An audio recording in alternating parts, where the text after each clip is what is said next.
Welcome to This Explainer. Today, we're going to unpack the rigorous, deterministic mechanics that power the BMad enterprise-grade AI development workflow. If you've ever felt like AI coding tools are just completely unpredictable, or, let's be honest, prone to completely hallucinating complex architectures right when you need them most, you are absolutely in the right place. We're going to look at the exact framework that turns a chaotic, unpredictable assistant into a highly reliable engineering partner. So what actually happens under the hood when you prompt an AI coding agent? Let's really dive into this, because when you hit enter, you aren't just sending text to some magic autocomplete in the cloud. You are triggering a highly structured machine. Most developers treat AI like a black box, right? You paste in a vague prompt, you cross your fingers, and you almost inevitably end up with technical debt that compounds way faster than human-written code. But with the BMad method, hitting enter kicks off a strict deterministic process. Here is our blueprint for today. Number 1, the engine under the hood. 2, upstream skills, analysis and planning. 3, downstream skills, solutioning and implementation. And finally, number 4, powerful core utilities. Let's jump right in. Section 1, the engine under the hood. Unpacking the mechanics of deterministic AI. We really have to start right at the foundation, looking at the conveyor belts and the protocols that make every single agent in the system predictable and reliable. Before an agent even thinks about speaking, it relies on an skl.md file. This is crucial because it guarantees the AI IDE dispatches your exact intent to the right specialized workflow, rather than just taking a wild guess. Every single skill, whether we're talking about market research or a deep code review, has one of these microfiles. The description field inside its YAML front matter tells the AI exactly what it can do, ensuring that when you ask for, say, a product requirements document, you get routed precisely to the PRD workflow. No guessing involved. Now, the engine also uses this brilliant 3-file TOML customization layer. This means teams can set strict project-wide conventions, but individuals can still seamlessly layer their own personal preferences, like specific output paths or custom agent personas, right on top. And because of these very specific merge rules you see here, like scalars overriding and tables deep merging, you avoid those annoying configuration conflicts entirely. It's the best of both worlds. To ensure absolute bulletproof consistency, the engine relies on a rigid 6-step activation protocol. Before an agent can even say hello to you or write a single line of code, it must resolve those customizations we just talked about, load persistent project facts, and configure its output paths. What this means in practice is that you never, ever have an agent starting a job without knowing exactly what workspace it's operating inside of. Section 2, upstream skills, analysis and planning, divergent thinking, and spec creation. Let's shift gears and see how this engine handles the upstream thinking phase, where the ultimate goal is creating complete, unambiguous specifications. So meet Mary and John. These are our upstream specialists who map out the entire product vision using intense, structured discovery protocols long before a single line of code is written. Mary is your analyst. She focuses purely on market research and divergent brainstorming. And then, taking all those rich insights, John steps in as your product manager. He seamlessly translates Mary's briefs into highly rigorous product requirements documents, or PRDs. I absolutely love this internal philosophy from Mary. It perfectly highlights the mindset of an upstream agent. Listen, she isn't here to do the thinking for you. She is literally here to challenge your weak reasoning. Mary does not accept vague statements. If you bring a thin, unexamined assumption to the table, Mary is going to make you sweat and demand how you actually plan to measure success. And that right there prevents bad ideas from ever becoming bad code. There is a very strict, completely non-negotiable boundary between these two phases. Downstream agents should never, ever make upstream decisions.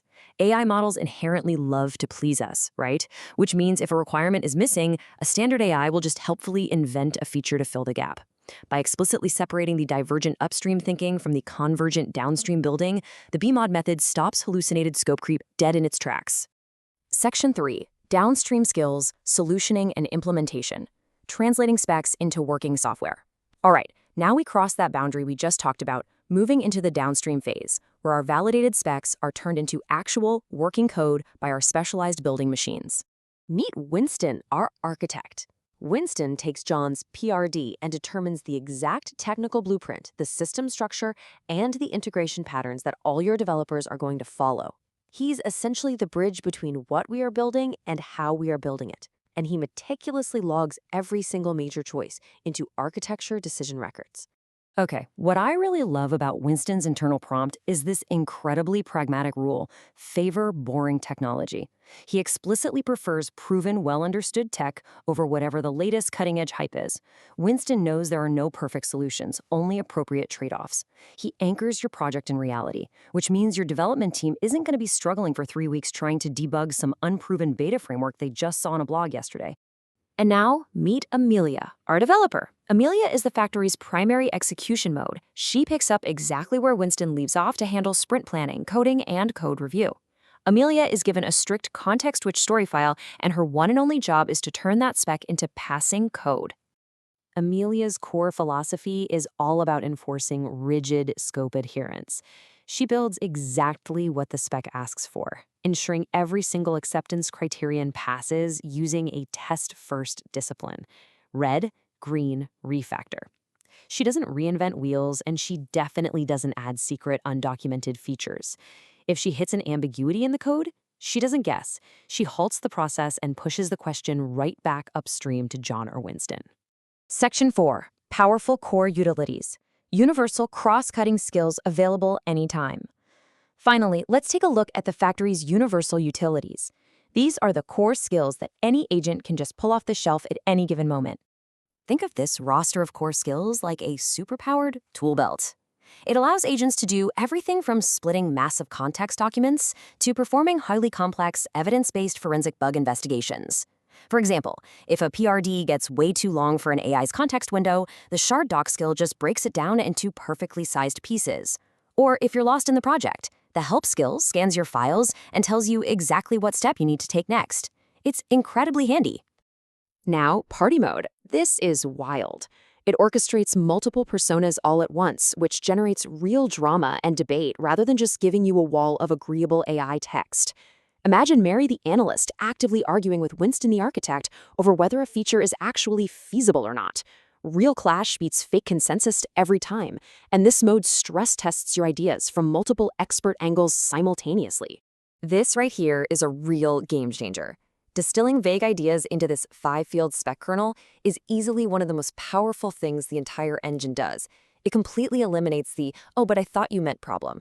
You can feed the spec skill a messy brain dump, an old Slack thread, whatever, and it will force it into these 5 load-bearing pillars. Let's be real. If an idea can't fill out these 5 fields, it is not ready to be built. And the process doesn't just stop when the code ships. As the factory finishes an epic, Amelia runs a structured retrospective to extract lessons, update documentation, and prepare for the next big feature. The BMad method is a continuous cycle. The system constantly looks back to see what specs missed the mark and updates the project context so your next sprint goes even smoother.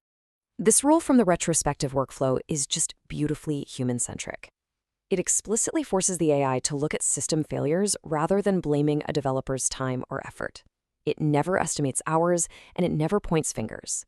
It purely looks at why a requirement was missed or why an architecture pattern failed, reinforcing the idea that quality is always a byproduct of great systems. I really hope this explainer has shifted how you view AI development, because if AI can write the code instantly, the only thing that separates a good product from a failing one is the quality of the spec. So think about this for a second. As AI makes code generation trivial, is your ability to perfectly specify the problem your last true competitive advantage? I highly recommend exploring these BMad specs for yourself. Thank you so much for joining me on this deep dive into the engine, and I'll catch you in the next explainer.